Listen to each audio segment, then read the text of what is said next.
அம்மா இன்னைக்கு சமையல் பார்க்கலாமா? பார்க்கலாம் வாப்பா. 2 நாளாக சமைக்கல அம்மா ஒழுங்கா.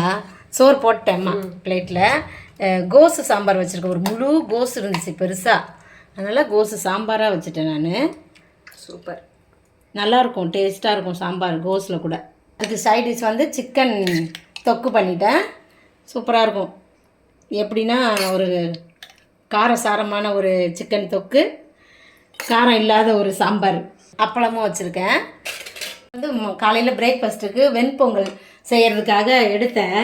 சோஃபி வந்து எனக்கு வெல்லம் போட்ட பொங்கல் வேணும்னுச்சு. அதை 2ஆக பிரித்து வெண்பொங்கல் செஞ்சு 2 பேரும் சாப்பிட்டுட்டோம் மார்னிங் பிரேக்ஃபாஸ்ட்டுக்கு. இப்போ வெல்லம் போட்டது இருக்குது மிச்சம். ஈவினிங் ஸ்நாக்ஸ் சாப்பிட்டோம், எந்திரிச்சு சாப்பிடுவோம் சோஃபி. அதுக்காக அது அப்படியே இருக்குது, அதையும் சாப்பிட்டுக்கிடலாம். இதான் இன்றைக்கி நம்ம வீட்டு சமையல். இன்றைக்கி பிறந்த நாள் திருநாள் கொண்டாடுற எல்லாருக்கும் வாழ்த்துக்கள் சொல்கிறேன், ப்ரேயர் பண்ணிக்கிறேன். எல்லோரும் சந்தோஷமாக இருங்க. நம்ம செல்லப்பிள்ளை சால்வி சேனலை சப்ஸ்கிரைப் பண்ணிவிட்டு ஒரு லைக் போட்டுட்டு வீடியோ பாருங்கள். பாய்.